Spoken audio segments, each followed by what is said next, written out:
Wednesday, February 16, 2022, 15:46 p.m. Certain components of this story began long before my illuminating encounter. I began experiencing chronic anxiety and panic episodes when I was 14 years old. I'm afflicted with a frightening sensation of impending doom every day. My sympathetic nervous system decided to turn on for good at this point. I began using antidepressants and anti-anxiety drugs, not to mention that my personal life was in a state of disarray in more ways than one. I had seriously injured my back when I was 20 years old after falling after having an appendectomy. My crooked doctor at the time, who is no longer permitted to practice medicine, would prescribe me any opiate or benzo I desired in unlimited quantities. My addiction began to take hold, and it had an amazing capacity to demolish any feeling of self I had left. A year later, I reconnected with my ex-boyfriend. We adore one another, and he has witnessed all of the lovely disasters that come with having an addict for a girlfriend, who is always in fight or flight mode. My pulse rate would be around 130 BPM on average from the time I woke up until I went to bed. My subconscious was anything but peaceful. I was utterly out of control in my dream realm, and I would wake up in a panic from my dreams. I proceeded to accumulate worries and phobias for the next or final 7 years of my life. My lover, Tim, witnessed my self-sabotaged despite my best efforts to be level, which I plainly wasn't. Something significant. My mother and I were the closest mother and daughter could get. It's a parasitic symbiotic relationship, with her preying on me. My entire life she struggled with addiction, and we became drug companions when I was a teenager. I would have terrible dread and fear if I even said or thought about her dying or not being there for me. We had a suicide pact since I was 13, and I'm sure we wanted to murder each other more than we wanted to kill ourselves most of the time. I would attempt to avoid drugs, and she would go out of her way to get me what I was avoiding. She was aware that I desired to change, but she did not want to lose her possession. I couldn't get away from her, no matter how horrible she was for me. Not literally, but mentally, as she had tightened her grasp on my throat through the years. My partner would tell me to run as far away from her as I could in the best way imaginable. I tried several times and failed badly each time. I woke up one morning in February 2014, struggling with a profound depression and an excessively high degree of anxiety, unable to breathe and coughing up blood. I drove myself to the hospital, and they hurried me into the emergency room after one look at me. Walking pneumonia in my left lung and 2 pulmonary embolisms were identified. My blood was 6 times thicker than it should have been, according to my D-dimer test. I was taking 5 Norco 10/325s per day and 3 mgs of Klonopin at the time. Because of my pain tolerance, the doctors could only barely control my discomfort. I was hospitalized for over 2 weeks.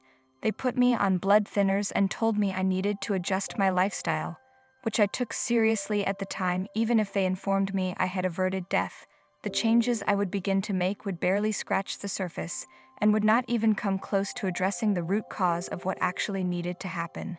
In January of 2016, death knocked again, this time in the form of a heart attack and cardiomyopathy.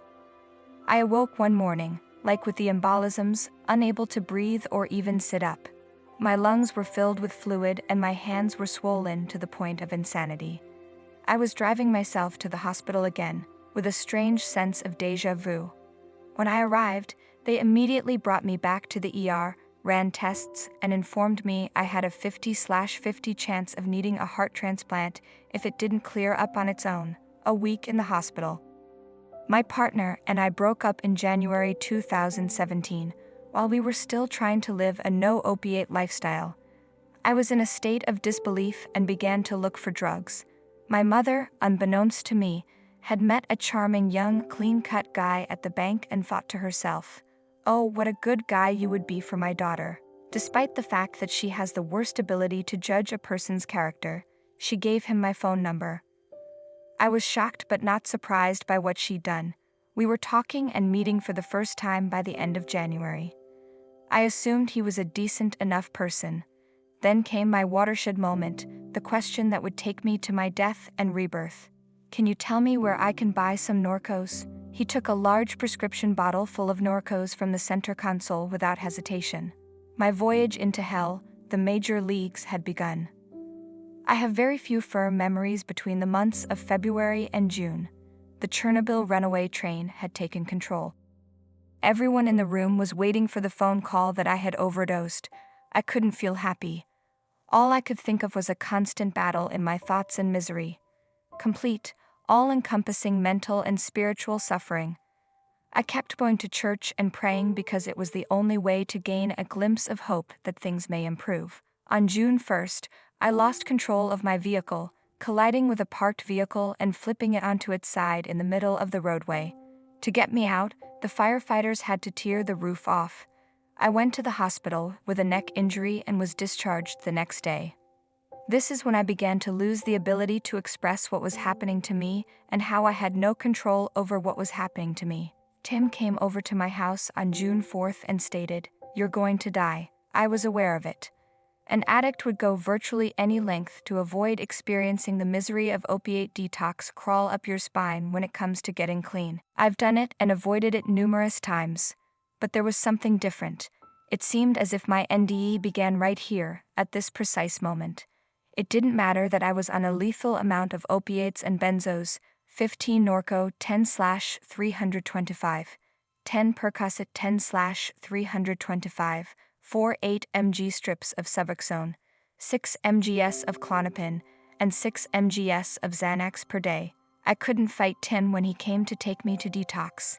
Something like a spiritual intervention had occurred, and whatever it was, it had completely disarmed me, which is contrary to my very nature.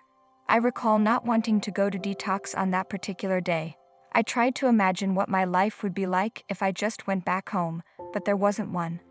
I'm not sure if I would have killed in a vehicle accident on the way home. One thing I was certain of was that if I wanted any kind of life, the path to the hospital was the only way to go. When I arrived at detox on the 6th, I wasn't afraid of getting sick or of all the great dreadful things that were about to happen. When you consider major, life-changing events in your life, you usually have good intentions behind your rationale. I didn't have any intentions, and I still don't. It felt as though my almost 28-year-long existence was coming to an end. I couldn't see the future after I was accepted. I had hit a limit in my subconscious. There was nothing at all. I opted to put my trust in the individuals who worked there, assuming they would consider how much medication I was on. They didn't do it. They took me off all opiates and reduced me to 3 mgs of Klonopin per day, along with the antidepressant I had been on for years. The horror and sickness kicked in on the second night of detox. My heart rate was stable at 157 BPM, my blood pressure was normal, and my temperature fluctuated from 102 to 96.0 and back up. I'd been through opiate detox before, but nothing could have prepared me for the amount of intensity that was creeping up on me. I awoke on the third day to a living nightmare. Never in my life did I expect to be in such excruciating pain, physically, intellectually, emotionally, and spiritually. My muscles were convulsing and I was saturated in cold perspiration. I spent 5 days in bed. I have almost no recollection of any of the 3. I shifted my weight to my right side and glanced at the wall. I was convinced that I was going to die. There was no doubt in my mind, and every time I got to the phone to contact Tim, I reminded him of it. I understood there was nothing I could do while imprisoned in the hospital. I stared at the wall, feeling colder and more helpless than I had ever felt before. I was ready to die. Then time stood still. I'm not sure if I was looking at my body or if I was slipping away, but someone was approaching my bed. He was my messenger, my guide, and he bore a physical likeness to Jesus. He stood about 5 feet 7 inches tall and had lovely light brown hair. He was clothed in a white suit that had its own depth and life within it when inspected closely. That color had never meant so much to me before. It represented purity and security. He walked over to the foot of my bed in his sandals. The remainder of the memories are like still frame photographs. I had exited my body and was now half a foot away from him at eye level. I could grasp and understand what he was saying to me without words with every look he gave me. Telepathy, for example. I was just air at this point, with a 360-degree view of everything. He urged me to turn around and gaze at myself in bed with his face. I could instantly see myself without turning. I was extremely pale and motionless. I wasn't sure if I was still breathing. When I returned his gaze, he gave me a glance that stated, "Your anguish is not unnoticed. There is another area where there is no pain." I noticed him looking at the wall in front of me, so I did as well. On the wall was what appeared to be one of those false tunnel paintings used in cartoons. I kept looking, and the longer I looked, the deeper and more distinct this tunnel got. Inside the tunnel, there was no smooth surface. It was gray in hue, with circles all around the inside and a shiny, almost wet rock appearance. The more I peered at it, the deeper it went into eternity with a faint glow. Because I no longer possessed my body, when my eyes or eyesight reached a certain point in the tunnel, everything went black. It's dark, and there's nothing there. There are no sounds, emotions, or fears. I'd landed in a place of light, not blindingly brilliant, but warm and welcoming. It was a region where the Earth's units of space and time did not apply.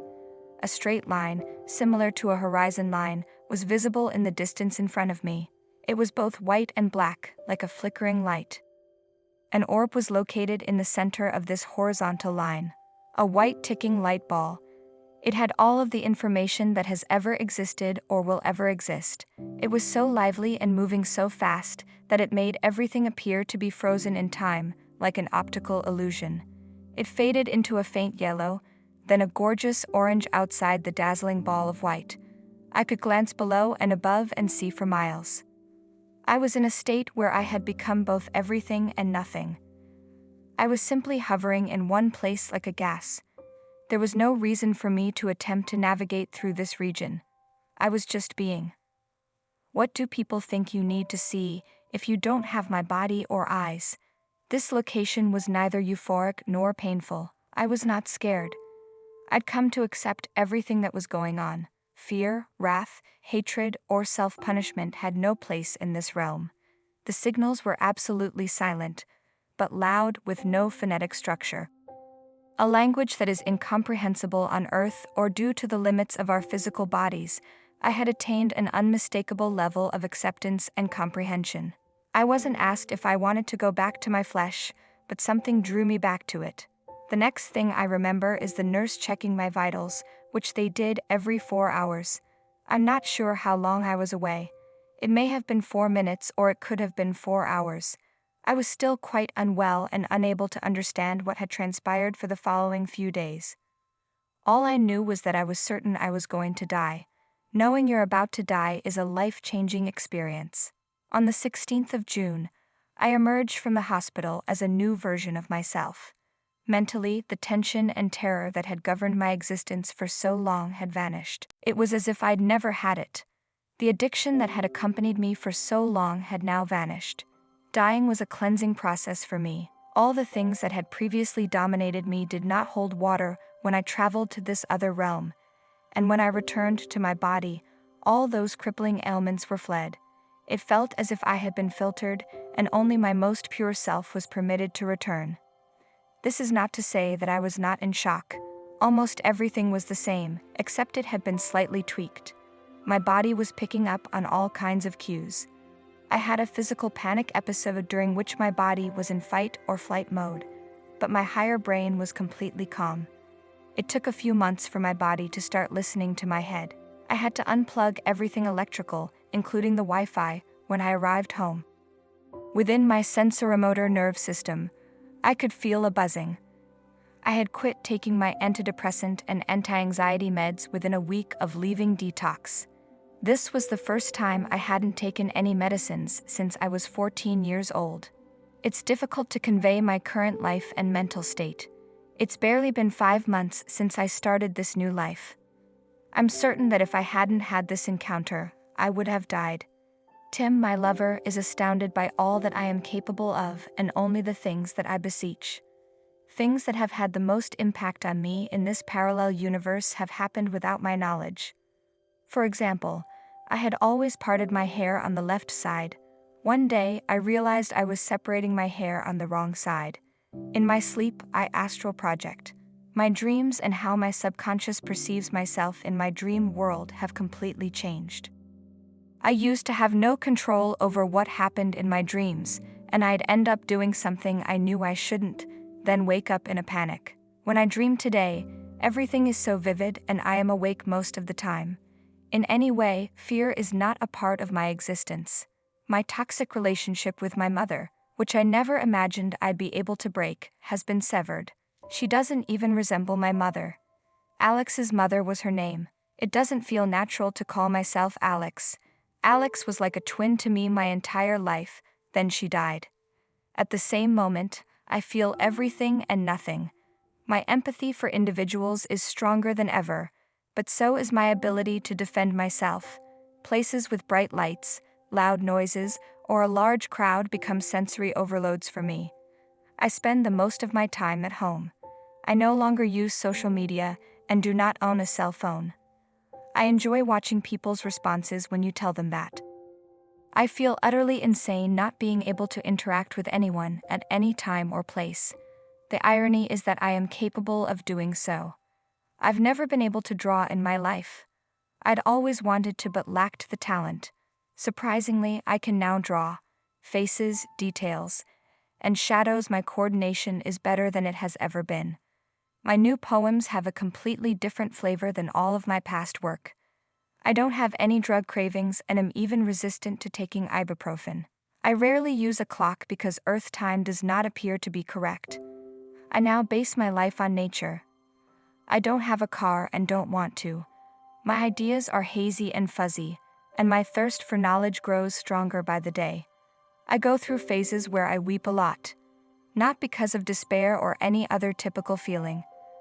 I'm just so moved that I can't help but cry.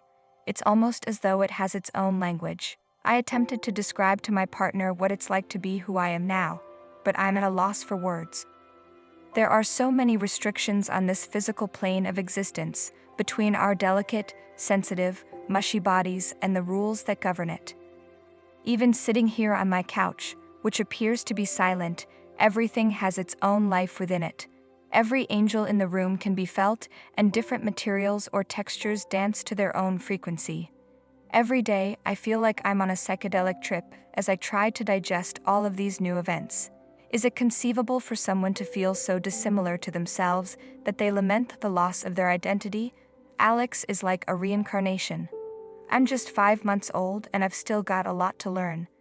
I miss her essence at times, but I'm such a more polished, pure version of who I might be. I can't relate to Alex unless I look back to when I was a youngster, under the age of 7.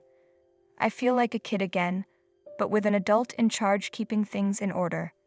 Now is the time for me to get to know myself. It's genuinely a joy to be alive for the first time in my life. This is my life.